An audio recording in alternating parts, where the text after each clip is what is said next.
맞아요. 오늘 여러분이 보내주신 자료 신약성경 마태복음 9장을 함께 깊이 파고들어 볼 시간입니다. 이 9장이라는 한 챕터 안에 정말 뭐랄까 숨 쉴 틈 없이 사건들이 막 몰아치거든요. 맞아요. 병든 사람이 낫고 죽은 사람이 살아나고 또 사회적인 금기가 깨지고 격렬한 논쟁까지 벌어지고 정말 정신이 없을 정도예요. 네. 그래서 오늘의 미션을 이 연속되는 사건들 속에 숨겨진 어떤 일관된 메시지, 그러니까 예수가 진짜 보여주고자 했던 자신의 권능과 사명의 본질이 뭔지 함께 찾아보는 겁니다. 맞아요. 이걸 그냥 예수님이 행하신 기적모음집 이 정도로만 생각하면 사실 핵심을 놓치기 쉬워요. 아, 그런가요? 네. 각 사건은 단순한 기적이 아니라 당시 사회의 가장 민감한 부분들, 그러니까 죄와 질병의 문제라던가 정결함과 부정함의 경계, 종교적 기득권 같은 것들을 정면으로 건드리는 일종의 선언에 가깝습니다. 선언이요? 네. 이 선언들이 모여서 하나의 거대한 그림을 만들어내는 거죠. 하나의 거대한 그림이라. 좋습니다. 그럼 그 그림의 첫 번째 조각부터 한번 맞춰보죠. 이야기는 그 침상에 누운 한 중풍병자로부터 시작되네요. 네. 사람들이 그를 예수께 데려왔을 때 모두가 기대한 건 아마 일어나라 같은 그런 치유의 한마디였을 거예요. 그렇죠. 그런데 예수는 완전히 예상 밖의 말을 먼저 던집니다. 소자야, 안심하라, 내 죄사함을 받았느니라. 이게 왜 그렇게 파격적인 발언이었던 거죠? 병 고치러 온 사람한테 갑자기 죄사함을 이야기하는 게 순서에도 좀 안 맞는 것 같고? 당시 유대 사회에서는요, 질병이나 장애를 흔히 죄의 결과, 그러니까 하나님의 징벌이라고 생각하는 경향이 아주 강했어요. 아, 그랬군요. 네, 그러니 병을 고치려면 먼저 죄의 문제가 해결돼야 한다는 생각 자체는 있었을 수 있죠. 하지만 진짜 문제는 누가 죄를 사할 수 있느냐는 거였어요. 율법에 따르면 죄를 용서하는 권한은 오직 하나님께만 있거든요. 근데 지금 예수가 한 개인이 네 죄가 사해졌다고 선포해버린 거예요. 그러니까 서기관들이 속으로 이거 신성모독 아니야 라고 생각한 게 바로 그 지점이군요. 이건 그냥 의학의 영역이 아니라 신학의 영역, 신의 고유 권한을 침범한 사건으로 본 거네요. 바로 그거예요. 예수는 그들의 생각을 정확히 꿰뚫어 보고는 정말 기가 막힌 질문을 던집니다. 어떤 질문이죠? 네 죄의 사함을 받았느니라 하는 말과 일어나 걸어가라 하는 말 중에 어느 것이 더 쉽겠느냐? 이 질문이 정말 이 사건의 핵심이에요. 그러게요. 이 질문이 왜 그렇게 효과적이었을까요? 그 서기관들을 정말 꼼짝 못하게 만든 힘이 뭘까요? 한번 생각해 보세요. 말로만 네 죄가 용서됐다고 하는 건 사실 누구나 할 수 있어요. 증명할 방법이 없으니까요. 그렇죠. 눈에 보이지 않으니까. 네, 눈에 보이지 않는 영역이라서 어떻게 보면 쉬운 말이죠. 하지만 일어나 걸어가라는 말은 달라요. 이건 즉시 결과가 눈에 보입니다. 만약에 못 일어나면 그냥 망신만 당하는 거네요. 그렇죠. 그 사람이 일어나지 못하면 말한 사람은 그냥 사기꾼이 되는 거죠. 이건 어려운 말이에요. 아하.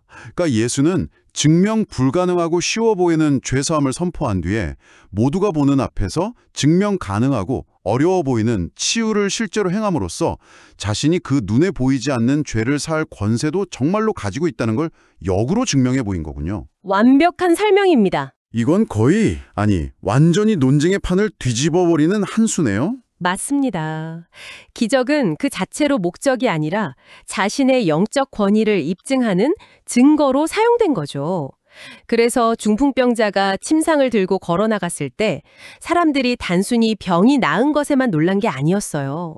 그래요? 성경을 보면 그들이 이런 권세를 사람에게 주신 하나님께 영광을 돌렸다고 기록하고 있거든요. 그들은 지금 인간의 한계를 뛰어넘는 어떤 권위가 역사하는 현장을 목격한 겁니다. 그리고 이 권능이 발휘되는 데에는 믿음이라는 조건이 계속 따라붙는 것 같아요. 맞아요. 중풍병자 이야기에서도 예수께서 그들의 믿음을 보시고 말씀하셨다고 되어 있고 이어서 나오는 혈루증 앓는 여자의 경우엔 더 극적이에요. 네, 12년 동안 하혈하며 고통받았던 이 여인은 당시 율법상 부정한 존재로 취급받아서 사람들과 접촉도 피해야 했거든요. 그런 그녀가 군중을 뚫고 와서 예수의 옷자락이라도 만지면 나을 거라는 그런 절박한 믿음을 가졌죠. 이건 정말 목숨을 건 믿음이에요. 그리고 예수는 그 믿음에 정확히 응답하죠. 딸아, 안심하라. 내 믿음이 너를 구원하였다. 바로 그 말이죠. 두 맹인의 경우도 마찬가지고요. 내가 능히 이 일 할 줄을 믿느냐고 먼저 물어보시고 그들이 믿는다고 고백하니까 너희 믿음대로 되라고 하시잖아요. 네, 예수의 능력이 일방적으로 그냥 주어지는 게 아니라 믿음이라는 통로로 전달되는 느낌이 아주 강하게 드네요. 맞아요. 그래서 이 9장의 기적들은 예수의 어떤 쇼가 아니라 예수의 권능과 인간의 믿음이 만나는 상호작용으로 그려집니다. 한쪽의 일방적인 선포가 아니라 양쪽의 만남이 기적을 만들어내는 거죠. 그렇군요. 자, 그런데 예수가 이 엄청난 권위를 가지고 그 다음에 한 행동이 정말 사람들을 더 큰 충격에 빠뜨립니다. 아, 바로 세리 마태를 제자로 부르고 그의 집으로 식사하러 가는 그 장면이죠. 네. 앞선 기적이 신학적인 논쟁을 불러일으켰다면 이 사건은 뭐 사회적인 폭탄을 터뜨린 거나 마찬가지였겠어요. 폭탄이라는 표현이 딱 맞아요.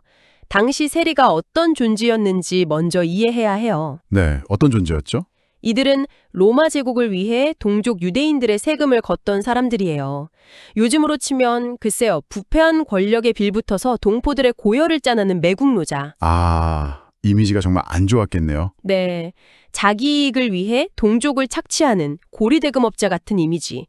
민족의 반역자이자 공인된 죄인의 대명사였죠. 그런 사람을 제자로 부른 것도 충격적인 게 심지어 그의 집에 가서 다른 세리들, 다른 죄인들과 어울려 식사를 했다. 바리새인들 입장에서는 정말 기가 찰 노릇이었겠네요. 그럼요.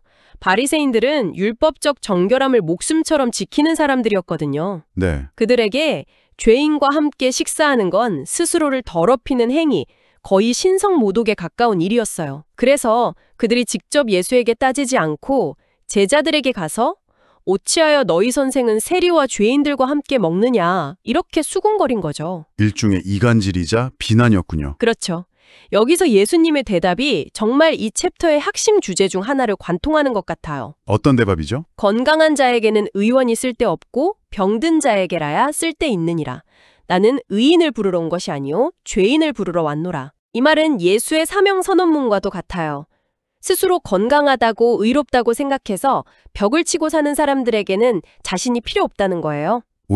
오히려 자신이 병들었다고 죄인이라고 인정하고 도움을 구하는 사람들을 위해 왔다는 거죠. 여기서 의인은 바리새인들을, 죄인은 마태와 같은 사람들을 가리키는 게 명백하죠. 아, 이건 기존의 종교가 설정해놓은 의인과 죄인, 깨끗함과 더러움의 경계를 완전히 무너뜨리는 선언입니다. 그러고 보면 바리새인들의 입장에서 한번 생각해 볼 수도 있을 것 같아요. 그들이 꼭 악의를 가졌다기보다는 자신들의 방식대로 신성한 전통과 율법을 지키려고 했던 건 아닐까요? 아주 중요한 지적이에요. 그들의 세계관 안에서는 예수의 행동이 정말 질서를 파괴하는 위험한 행동으로 보였을 수도 있겠어요. 네, 맞아요. 그들을 단순히 악당으로만 보면 이야기를 너무 단순하게 만드는 거죠. 그들은 자신들이야말로 하나님의 율법을 가장 잘 지키는 수호자라고 굳게 믿었어요. 그들의 문제는 그 율법의 정신, 그러니까 긍휼과 자비는 잊어버리고 형식과 규칙만 남았다는 데 있었죠. 그래서 예수가 나는 제사를 원하지 않고 긍휼을 원한다는 구약의 말씀을 인용하는 거예요. 너희가 드리는 종교적 행위보다 고통받는 사람을 향한 마음이 더 중요하다고 일깨워주는 거죠. 이런 새로운 관점, 낡은 틀과의 충돌은 바로 금식 논쟁으로 이어지네요. 네, 이번엔 세례 요한의 제자들이 와서 질문을 던져요. 우리와 바리새인들은 금식하는데 왜 당신의 제자들은 먹고 마십니까? 굉장히 합리적인 질문이죠. 그렇죠. 당시 경건한 사람들에게 금식은 기본적인 종교적 의무였으니까요. 네, 예수님은 여기서도 직접적인 대답 대신 비유를 사용하시죠. 혼인집 손님이 신랑과 함께 있는데 슬퍼하며 금식할 수 있겠냐고요. 맞아요. 지금은 슬퍼할 때가 아니라 기뻐할 때라는 자신과 함께하는 지금이 바로 그 잔칫날이라는 선언이죠. 그런데 더 중요한 비유가 뒤에 나옵니다. 새 포도주를 낡은 가죽 부대에 넣지 않는다. 이 비유가 예수의 가르침이 가진 혁명성을 아주 잘 보여줘요. 낡은 가죽 부대가 터져버리니까 새 부대에 담아야 하는 건데 여기서 새 포도주는 예수의 가르침을, 낡은 가죽 부대는 그 바리새인들이나 기존 유대교의 종교적 형식이나 틀을 의미하는 거겠군요. 정확합니다.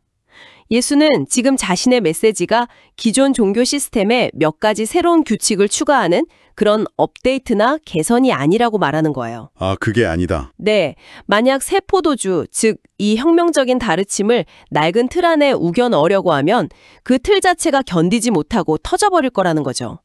이건 개혁이 아니라 완전히 새로운 판을 짜야 한다는 근본적인 변화를 요구하는 선언입니다. 자, 이렇게 신적인 권위를 드러내고 사회적 종교적 관습을 막 뒤흔드는 행동을 했으니 사람들의 반응도 정말 제각각이었을 것 같아요. 네, 9장 전체에 걸쳐서 사람들의 반응이 아주 극명하게 나뉘어서 나타나요. 어땠나요? 먼저 긍정적인 반응을 보면 대부분의 평범한 사람들은 경이로워하죠. 중풍병자가 일어나자 하나님께 영광을 돌리고 귀신 들려 말 못하던 사람이 말을 하자 이스라엘에서 이런 일은 처음 본다며 놀라워해요. 네. 죽었던 소녀가 살아났다는 소문은 온 지역에 퍼져나가고요. 그야말로 놀라움과 차명이 주된 반응이었네요. 그런데 바리새인들은 이걸 보고도 전혀 다르게 해석하죠. 그렇죠. 근데 그들이 예수의 능력 자체를 부인하지는 못하는 게 흥미로워요. 맞아요. 그들은 저 사람이 귀신을 쫓아내는 건 맞는데 그 힘의 원천이 잘못됐다. 귀신의 왕 바알세불의 힘을 빌려서 하는 거다라고 주장하죠. 와, 이건 정말 무서운 비난이에요. 예수의 신성한 능력을 인정하면서도 그 출처를 가장 악한 것으로 규정해버리는 거니까요. 왜 굳이 그렇게까지 해석해야 했을까요? 그냥 하나님에게서 온 능력일 수도 있겠다고 생각할 수는 없었을까요? 만약 그 능력이 하나님에게서 온 것이라고 인정하는 순간 자신들의 모든 종교적 권위와 해석이 틀렸다는 걸 인정해야 하니까요. 아, 예수가 옳다면 자신들은 틀린 게 되니까. 그렇죠. 자신들의 세계관 전체가 무너지는 걸 막기 위해 예수를 악마적인 존재로 폄하하는 쪽을 택한 거죠. 이건 일종의 지적, 영적 방어 기제라고 볼 수 있어요. 심지어 죽은 소녀를 살리려 갔을 때도 예수님이 소녀가 죽은 것이 아니라 잔다고 말하니까 사람들이 비웃었다는 구절도 있어요. 네, 맞아요. 놀라움과 찬양, 악의적인 비난, 그리고 조롱까지 정말 모든 인간의 반응이 다 담겨 있네요. 그렇죠. 같은 사건을 보고도 어떤 사람은 믿음으로 반응하고 어떤 사람은 조롱으로 또 어떤 사람은 음모론으로 반응하는 거예요. 예수의 모든 행동과 말이 마치 거울처럼 사람들 마음속에 있던 것을 그대로 비춰주는 역할을 하는 것 같습니다. 이 모든 개별적인 사건들이 폭풍처럼 지나가고 나서 9장의 마지막 부분은 갑자기 템포를 늦추고 지금까지의 모든 일들을 정리하면서 그 근본적인 동기가 무엇이었는지를 보여주는 것 같아요. 네, 35절부터 마지막까지는 이 챕터의 결론이자 앞으로 이어질 예수의 사역 전체에 대한 요약과도 같아요. 어떻게 요약하고 있죠? 예수가 모든 도시와 마을을 다니며 회당에서 가르치고 천국 복음을 전파하고 모든 병과 약한 것을 고치셨다고 그의 사역을 3가지로 딱 정리해 주죠. 그리고 바로 다음 구절에서 이 모든 활동의 엔진, 그 동력이 무엇이었는지가 나오네요. 무리를 보시고 불쌍히 여기시니. 네. 여기서 불쌍히 여겼다라는 표현이 원어로는 창자가 끊어지는 듯한 아주 깊은 고통과 연민을 뜻한다고 들었어요. 그냥 안타깝다 정도가 아닌 거죠. 맞아요. 내면 가장 깊은 곳에서부터 끓어오르는 공감과 아픔을 의미하는 단어예요.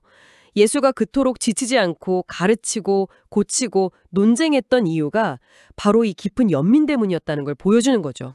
단순히 능력을 과시하거나 사람들을 설득하기 위해서가 아니었군요. 네, 아니었어요. 그 연민의 이유가 그들이 목자 없는 양과 같이 고생하며 기진함이라는 구절에 나오고요.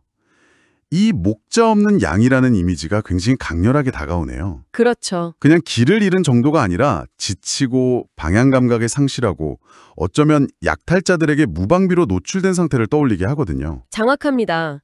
당시 사람들에게는 종교 지도자들이 있었지만 그들이 진정한 목자의 역할을 해주지 못하고 있다는 예수의 진단이 담겨 있는 거예요. 오히려 무거운 율법의 짐만 지우고 있었군요. 맞아요. 예수는 바로 그 리더십의 부재, 영적 공허함 속에서 고통받는 사람들을 보며 마음 아파했던 겁니다. 그런데 정말 놀라운 건 그 다음이에요. 이 모든 엄청난 기적과 가르침을 보여준 후에 자, 내가 이 모든 걸 해결하겠다 이렇게 선언하는 게 아니라 제자들에게 추수할 것은 많되 일꾼이 적다고 말씀하시잖아요. 네, 그 부분이죠. 자신의 능력을 과시한 끝에 오히려 자신의 한계나 필요를 이야기하는 것 같아서 좀 의외였어요. 왜 마지막이 이런 도움 요청으로 끝나는 걸까요? 그게 바로 이 9장의 마지막 반전이자 가장 중요한 메시지라고 생각해요. 아, 그래요? 예수는 지금까지의 모든 기적과 가르침이 단지 자신의 솔로 퍼포먼스가 아니었음을 분명히 하는 거예요. 이 모든 것은 추수할 밭이 얼마나 넓고 그곳의 열매가 얼마나 풍성한지를 보여주는 일종의 샘플이었던 셈이죠. 아, 그리고 이 엄청난 일을 혼자 다 할 수 없으니 추수할 일꾼들을 보내달라고 주인께 청하라고 말합니다. 그러니까 기적들을 통해 문제의 심각성, 병든 자와 사역의 가능성, 추수할 것을 동시에 보여준 뒤에 이제 이 사역은 너희 모두의 사명이 되어야 한다고 초대하는 거군요. 바로 그거죠. 나를 따르라는 부르심이 구체적으로 어떤 일에 동참하라는 것인지를 보여주는 모집 공고처럼 들리기도 하네요. 맞아요. 예수의 사역이 그 한 사람에게서 끝나는 것이 아니라 공동체의 사명으로 확장되는 굉장히 중요한 전환점인 거죠. 이제 이 책임과 사명이 제자들에게 그리고 이 이야기를 듣는 사람들에게로 넘어가는 겁니다. 오늘 마태복음 9장을 깊이 들여다보니까 정말 단순히 기적 이야기의 나열이 아니라 정말 치밀하게 구성된 하나의 드라마를 본 것 같습니다. 네. 질병과 죄를 다스리는 압도적인 권능의 선포로 시작해서 사회의 가장 낮은 곳으로 들어가 기존 질서를 뒤흔들고 그로 인해 발생하는 온갖 찬사와 비난을 겪어낸 뒤에 이 모든 것의 근원은 결국 목자 없는 양을 향한 기쁜 연민이었음을 고백하며 끝내네요. 이 장은 추수할 일꾼을 보내달라는 기도로 마무리되죠. 근데 오늘 우리가 나눈 이야기들을 되짚어보면 그 추수할 일꾼이 된다는 게 뭘 의미하는지 다시 생각하게 돼요. 어떤 의미일까요? 그건 단순히 예수의 가르침을 믿고 전하는 걸 넘어서는 일 같아요. 오늘 본 것처럼 사회적 편견에 맞서 기꺼이 죄인의 친구가 되어주고 새 포도주는 새 부대라는 말처럼 날고 사람들을 억압하는 틀에 과감히 의문을 제기하며 무엇보다 이 모든 행동의 출발점을 고통받는 사람들을 향한 창자가 끊어지는 듯한 연민에 두는 것, 그것이 아닐까요? 오늘 이 이야기를 들으신 여러분에게 지금 보이는 추수할 밭은 어디인지 그리고 그곳에서 일꾼의 역할은 과연 무엇일지 한 번쯤 생각해 보시는 것도 깊은 의미가 있을 것 같습니다.